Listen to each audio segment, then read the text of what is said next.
But it's amazing that teaching did stick in my mind more than anything else, that Jesus said that there's something as small as a mustard seed that has the power to move something as gigantic as a mountain with just a little bitty mustard seed size bit of faith, of trust, of conviction. That something even packaged in a small person, well, that can move something as gigantic as a mountain. What's your conviction? What trust do you have that if I take my conviction and do something, it may not seem like I'm big enough or have enough power or influence to move mountains, but what conviction do you have? Let me encourage you, take it, run with it. Whatever mustard seeds you have in you, put it into action. And I have a pretty strong conviction we'll start seeing mountains move around here. No story is so over that it can't start again. No pain you won't use, no wall you can't break through. Where it might be too much for me, but there is no impossible with you. There is no impossible with you.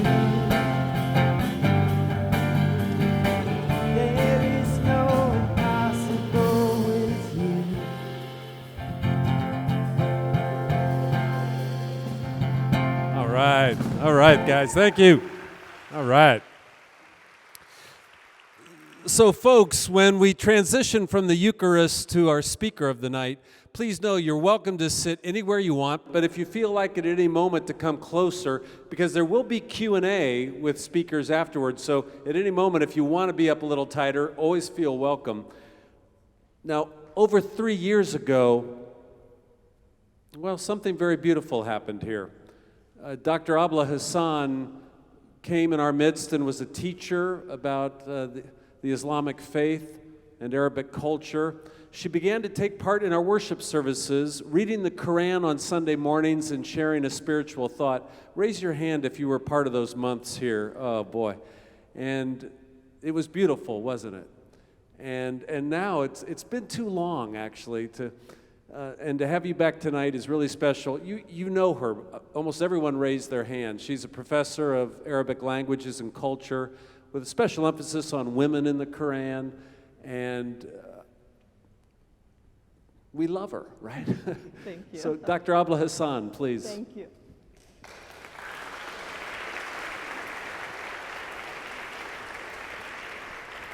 Thank you so much. It's an honor to be here. And I couldn't wait to be back. Once you invited me, couldn't wait to be back. So, almost 12 years in Lincoln. So many talks about Islam, more than 33 talks. So many courses on Islam, and a lot of related conversations. During my 12 years here, I've got all types and kinds of questions about Islam. And therefore today I thought for my talk to share with you 5 myths about Islam, 5 misunderstandings about Islam. And my reference for dismissing those points as mere misunderstandings will be the Quran, the sacred book of Islam. Let me pause a minute though and admit a challenge. Because I know I didn't pick the right title. Because when it comes to misunderstandings about Islam, maybe 5 misunderstandings is not enough, right? My title should have been something like 50 misunderstandings about Islam, right? Or maybe 500 misunderstandings about Islam. Don't worry though, I have a limited time and I'm gonna stick to the title, okay? 5 misunderstandings about Islam. So let's start the count together. Ready? So Muslims don't eat babies, okay? Muslims don't suck blood. Islam is not a cult. Muslims don't perform satanic rituals. And finally, Muslims don't turn into werewolves during full moon nights to attack neighborhoods. I'm hoping no one believed me. I'm hoping no one at least had anything of this on their list. But more seriously, I'm hoping Muslims won't have the day when they have to stand on stages to defend themselves against such accusations. My list is more serious than this one. I promise you, I'm going to be serious now. But trust me, it's equally wrong and equally misleading. Let's start. The word Allah. And as I told you, everything is based on questions I've got at some point.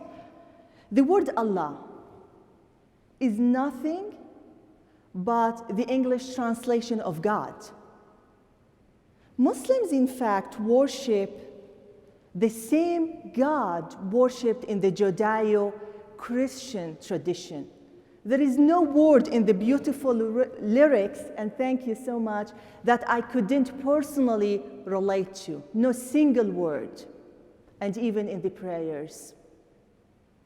This idea of a vague, moon-like Muslim God that needs to be distinguished from the rest of the monotheistic Abrahamic tradition, sadly enough, starts as a mere linguistic ambiguity, but then extends to cover all kinds of rootless theological conflicts.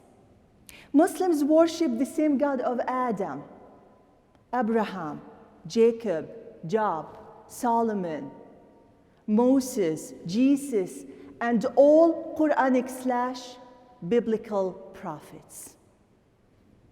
Second, the word jihad. Maybe I shouldn't be saying it loud, right? Or maybe I shouldn't be repeating it. Okay, jihad, jihad, jihad. Done with the phobia, okay? For sure, this word is now the most misunderstood word in the West. And for sure, it's the most abused word by Muslim radicalists, Muslim fundamentalists, and even Muslim terrorists. But the word jihad itself means nothing but self-control in case of peace and self-defense in case of war. When people use jihad to refer to sacred or holy wars, I ask myself, what's holy about wars anyway? Even the expression Allahu Akbar. How many of you heard the expression Allahu Akbar? As one of my close friends here in Lincoln, Christian friends, shared with me, even this expression, which means nothing but God is great, started to cause some discomfort for some, for its bad connotation with acts of violence and crimes. But let's go back to the word itself, Allahu Akbar, which Muslims say in their daily prayers. In itself, it's one of the most beautiful declarations of the existence of a supernatural power, that He can take me from the limited I can be to the unlimited He can grant me. Third, female circumcision, female genital cutting, or female mutilation. This is not an Islamic tradition. It was never even mentioned once in the Quran. And sexuality and women in the Quran, as Dr. Cake mentioned, is my specialization, my research specialization. In fact, female circumcision is an African tradition. And this is what explains that it's practiced only in some places, in some Muslim and Arabic countries that happen to be in Africa. Contrary to this image of Islam as a religion that abuses women, the Quran adopts a clear gender egalitarian message. I shared some of those talks. I remember the beautiful days I had here. For example, the Quran starts from the beginning by declaring the innocence of the Quranic Eve. and by destroying the image of Eve as the agent of Satan who helped him tempt Adam. Sorry, Adam. This is destroyed in the Quran. The Quran celebrates, or let's say celebrated, 14 centuries ago, women's right to public authority positions by praising the Queen of Sheba and by describing her literally as an equal of King Solomon himself, who is a mighty king and a mighty prophet in the Quran. And finally, chapter 19 honors the story of Mary, the mother of Jesus, and describes her as the best of all women, of all times and all places, and as a female prophet equal to all male prophets. Fourth, minor marriage or even arranged marriage. Again, it's not supported in the Quran. The sad fact that some communities view both as their local preferences doesn't make them Islamic at all. Marriage in the Quran is described as a spiritual and eternal relation between two equal human beings. The word the Quran uses to describe marriage is mithaq. And mithaq is also the same word the Quran uses to describe the covenant prophets themselves have with God. Husbands and wives are described in the Quran, and I'm quoting, as a joy for each other and as protecting garments. And finally, chapter 4, verse 6, announces the age of sound judgment as the age of marriage, to eliminate minor marriage even as an option. You're counting? The last one. Unless we're counting to 500. We're doing 5, I promised you. Muslims don't hate dogs. I don't know where this idea comes from, but one of my friends, and by the way, I call former students friends. It comes automatic. You take one of my classes, you're a friend. I hope this is good news for some. But anyway, some of my friends told me that as he converted to Islam, his mother was open about it. But she looked at him very sadly and she said, "Could we at least keep the dog?" Again, I don't know where this idea comes from of Muslims as like dog haters, but let's reflect on chapter 18. Chapter 18 honors the story of 7 heroes, 7 Christians, known as in the Quran as the companions of the cave. Those 7 young men escaped from the persecution of Christians by Romans by seeking refuge in a cave. But guess who got to be named along with the 7 guys as one hero? Their dog. One of the heroic group. Not only the dog got to be mentioned and as one of the group, the Quran vividly describes the dog as stretching his 4 legs at the entrance of the cave, probably while they were all asleep, probably trying to protect the guys inside. I shared with you 5 myths about Islam. Thank you for the generous opportunity. And as an enlightened, beautiful congregation of First-Plymouth, I'd like to thank you for sharing your time with me and for allowing a veiled Muslim woman to defend her religion. Please share the message. We all know Muslims still have a long way to go. We started only by 5 misunderstandings today. You can do the rest. Thank you so much. Question and answer, okay? Yes. Okay. Oh, thank you. Thank you. Dr. Abla. Now we're going to go to a few moments of Q&A. Please know that any question asked with an authentic desire to grow in knowledge and wisdom, any question is appropriate. We might not know much about Islam or the Arabic world, Please. so there's no question that's too simple if we're seeking to grow in understanding. And so I'll come out with a mic, but first just to warm up a little bit. Yes. Could you tell them where you were born and when you came to the States? Yes. You're getting to my age. I see what you're doing there. Where? Where, not when. So I'm from Syria. I was born in Damascus, and I came here in 2007. I came as a student at UNL. I did my undergrad, not my undergrad, my master's degree and PhD degree here. And I was so lucky I got to be hired the year I defended my dissertation. And the welcoming community here, like you, they welcomed us. We have a house here, we have kids here, and we're safe. So you protected my family from going back to Syria. Thank you, thank you. You have 3 beautiful sons. Yes. Could I add to what you said that also this is something I tell my students, there is no simple question and there is no offensive question. I offer my students chocolate. I'm a mother of 3 boys. I always have chocolate in my bag for one who can offend me. So please, please, just ask any question you might think of.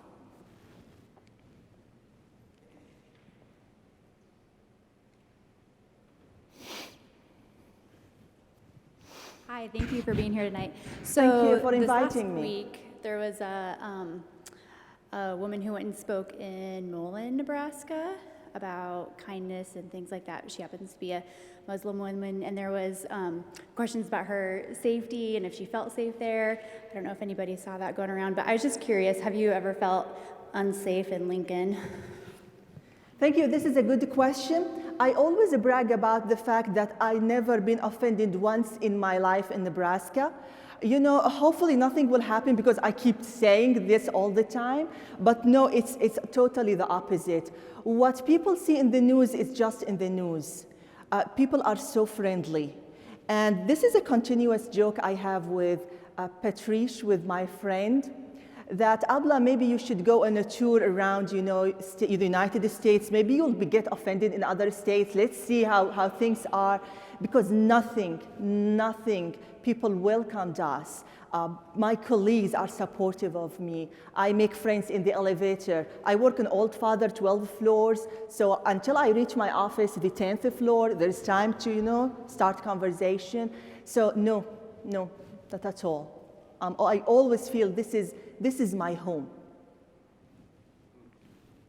Hi, thank you again for speaking. Thank you. So kind of in the idea of, as Christians, getting to understand the Muslim faith better, I'm hoping maybe you could give some idea of, like, this is going to sound goofy, but reading material, some sort of thing that, you know, those who are seeking to see the connections, or to read the Quran perhaps just as the text. Do you have any kind of recommendations for that? Nothing coming to my mind. We have textbook that we ask our students to read. If you're interested in taking a course at UNL, we have professors like expert on Islam at UNL. There are so many nice websites out there with interpretations of the Quran. Of course, it's all available, all online. I would be a little bit, maybe because we overthink things, I don't know, a little bit careful with the interpretation and the translation. This is the only recommendation I would say, because a lot of translations, we have a problem with the original text / interpretation / translation.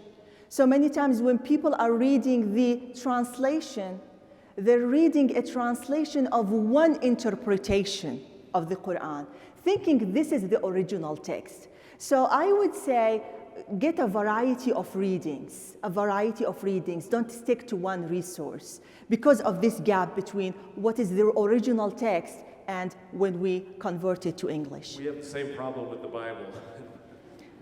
I'm happy, not happy this is mean, but yes, there's a ground of the same problems, yes.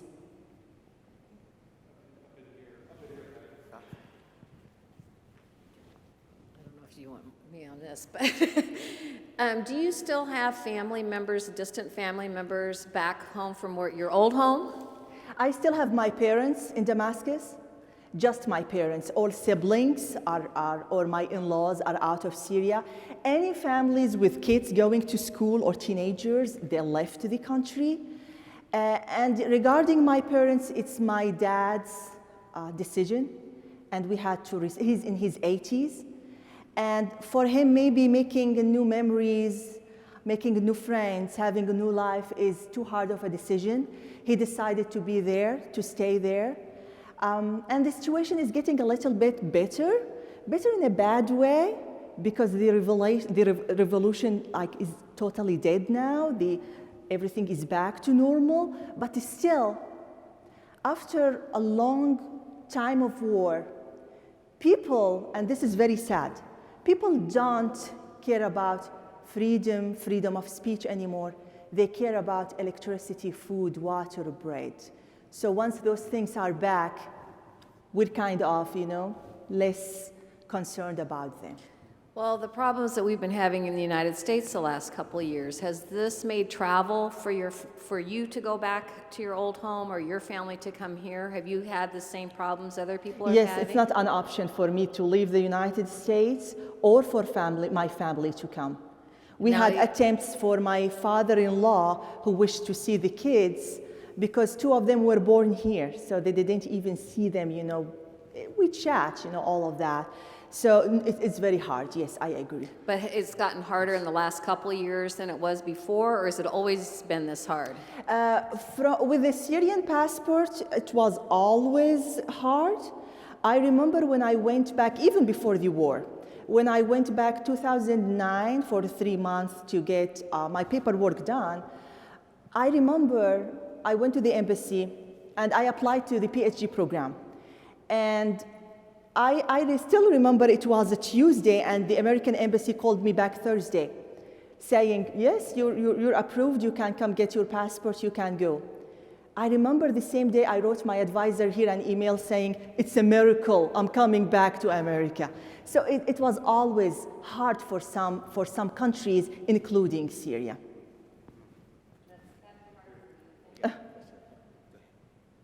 Right to the mouth. Is it on? Oh. I was a Catholic for many years, and I left the Catholic faith for several reasons. And I'm wondering if I was a member of Islam, in Islam faith, would I be able to leave that? I would say, and maybe I will share back, I'm a reformer and I'm a feminist as well. So according to very traditional schools of Islam, they'll say, no, hell no, you can't leave. But for me, when I read the Quran, there is a very clear verse, and it says there is no compulsion in religion. So who should I listen to? God, the Quran, or opinions of people? So I would say, yes, you should be able to live and peacefully, as long as this is not for you anymore. And there's another thing. When Islam came, there is no single verse in the Quran that canceled back Judaism and Christianity. This is a misunderstanding by Muslims. If a Muslim says that to you, tell them, go read a little bit about your religion. Islam didn't cancel. In the Quran, the message to the Prophet says, remind them, you're a reminder. And the question, when I say to someone, remind them, is he inventing something new? Or is he just going back to the old tradition, the old Abrahamic monotheistic tradition? What happened in pre-Islamic Arabia, there were like vague notion of one God, the Abrahamic, monotheistic belief, but Arabs mixed that with local idols. So Kaaba, the shrine, which is supposed to have been built by Abraham to worship the one God, every tribe would place their own God, their own idol. So Islam came to purify that, go back to the one God thing. And so I would say, and it's clear that Sabians, Christians, Jews, anyone who believes in one God, and three criteria for salvation. You believe in one God, you believe in the hereafter, and you do righteous things, and you're saved. There's a difference, I always say this, between being a follower of Muhammad, this is a choice, and a follower of God.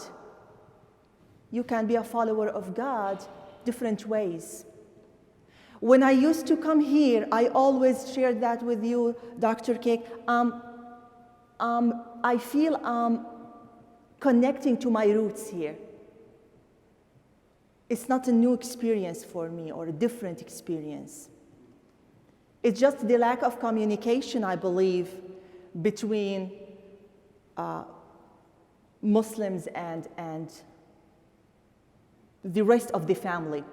Christians and Jews in the Quran are named the people of the book, Ahl al-Kitab, or the family of the book. They all have a sacred revelation. I hope this answers your question. Let me ask sort of a corollary of that. So you mentioned you had 3 sons. I'd be curious as to what their catechism and confirmation process is, if it's similar to like the processes in this church. And then if someone, one of your students, one of the congregation here came to you and said, I would be interested in studying and perhaps converting to Islam, what would be my course of study, or would that be a possibility for someone, an adult converting to Islam? Yeah, so I make a distinction between my career and my personal life. So at the university, I'm totally secular, and this is my academic integrity. I have a very diverse body of students. First of all, I have a very big mouth. I am so critical about so many things in Islam, especially traditional Islam. But second, I believe as a researcher, our duty in the classroom is to foster future researchers. I don't preach Islam in the classroom at all. I don't do that.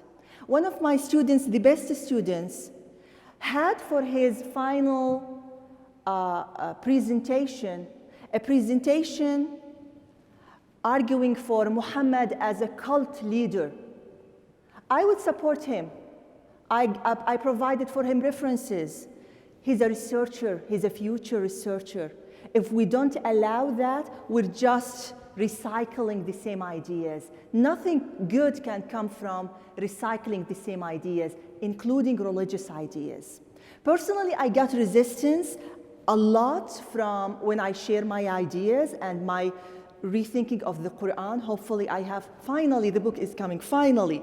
Even editors, I got resistance from them, but I believe in freedom of speech and freedom of thinking.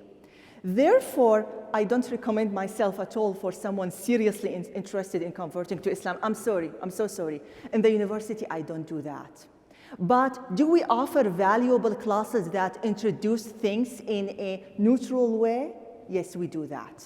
But here's the thing, as a researcher, I'm not myself anymore. I leave, some professors say you have to leave half of you at the door. I leave all myself. It's about you, it's not about me anymore. I was invited to give a talk at Rutgers University last year, and my talk was the difference between teaching Islam and preaching Islam in the classroom. I don't preach Islam in the classroom, I teach Islam in the classroom. Within Christianity, Christians and Protestants and Catholics have been arguing and fighting for years, and I'd be interested in your perspective on the divisions between Sunni and Shiite and whether you have any hope that that wound will ever be healed. Yes. So the division, the Sunni-Shiite division, is political division. My best friends in Lincoln, since we have a growing, big Iraqi, beautiful Iraqi community, Shiite community, my best friends are from the Shiite community. You'll be surprised, I'm Sunni, by the way.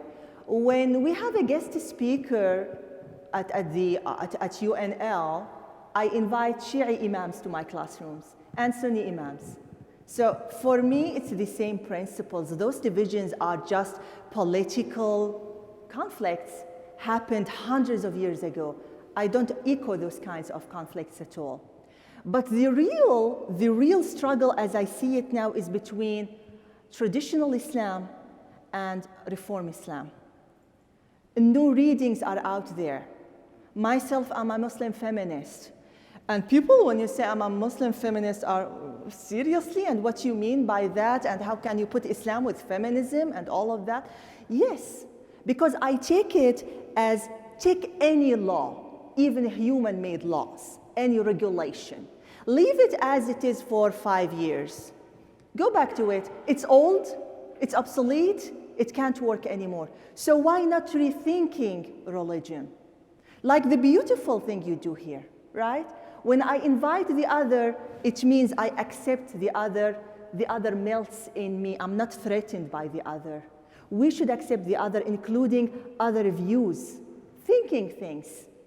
If I say this is taboo, this is the other, and if you can see this division, once it starts, never ends. So we started with dividing religions, and then in the same religion, sects, in the same sect, schools, and it never ends. Because it's bad. This is not what God intended. This is what I believe. God intended us to be his own deputies. There is in chapter 2, a verse in the Quran says that human beings were created as deputies on earth. It's your own way of being a God on earth. It's on your own way. So putting very strict regulations and traditions and don't do that, I think it limits our creativity and redefines us as human beings. Freedom is essential, and especially religious freedom. Would you say that the Quran or traditional Islam would consider Christianity polytheistic because of our Trinity beliefs? And is that explicitly stated, or is that more of an opinion, or does that go back to that kind of difference between fundamentalist and progressive? Yes, and I have to be honest here.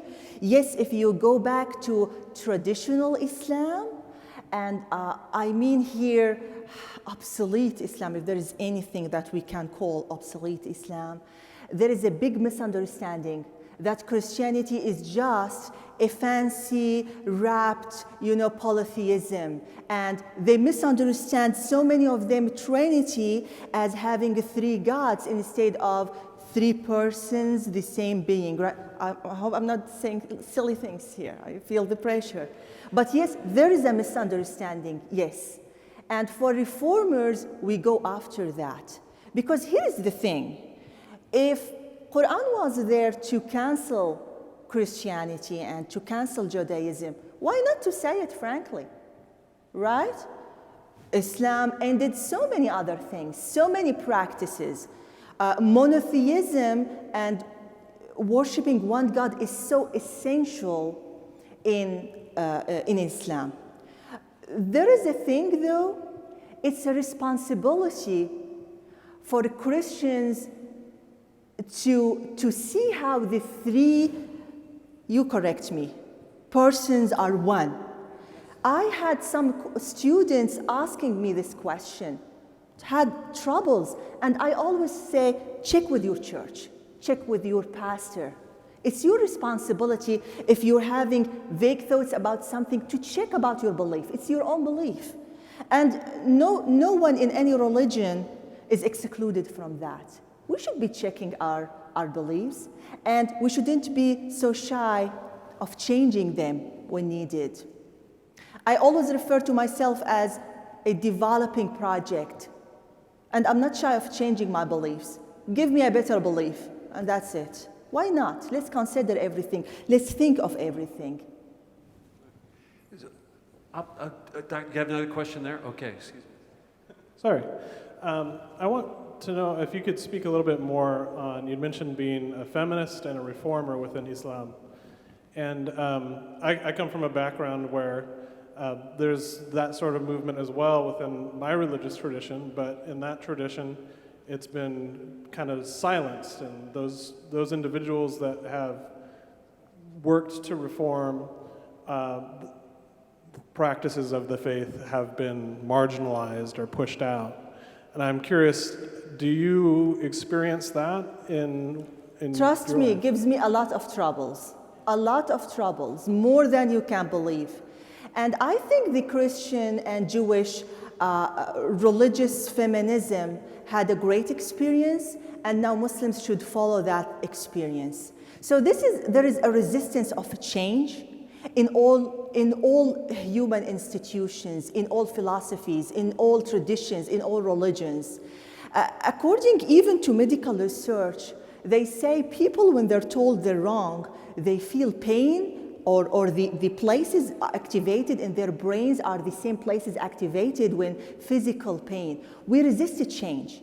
And with reforming, with asking to reform, with feminism, you're asking people to change a lot. So I understand the resistance, but I see it coming, whether people like it or not. It's coming in every religion, because I understand by feminism, gender egalitarianism. Once I had one in a conference telling me, Abla, why is it so important for you for Mary to be a prophet in the Quran? Because I published a paper arguing that Mary was a prophet. And I was like, because if we're asking about God, I need to check, is God gender egalitarian or is he biased? It comes to a bigger question, justice, God's justice. So all the questions are really related. We can't just go with one version, which is the traditional version of any religion. Dr. Abla, thank you so Thank much you. for being, and the band is going to come on back up. Thank you. Thank you. Let me take a moment to ask you. So I don't go back? Okay. Let me just ask you one more thing. That is scary now. I was not scared so far, but from you it's scary. I just want your impression. Because my impression was when we invaded Iraq that George W. Bush actually spoke very clearly and I think beautifully about Islam, saying this is not a war against Islam. He was crystal clear, and he talked about the beauty of Islam as a world religion because he was worried that might be a moment where prejudice would increase. Mm-hmm. But my impression now is that the current administration isn't as careful. Is that? You're trapping me into politics, and we don't do that in Syria. But I referred in my talk to questions I get. There is tense a little bit. So now, compared to when I first arrived, yes, there is a little, we can get a little bit more concerned about from the questions I get. Yeah, thank you. Thank you. Thanks so again much. for Dr. Hassan. Thank you. That's your staff. Thank you.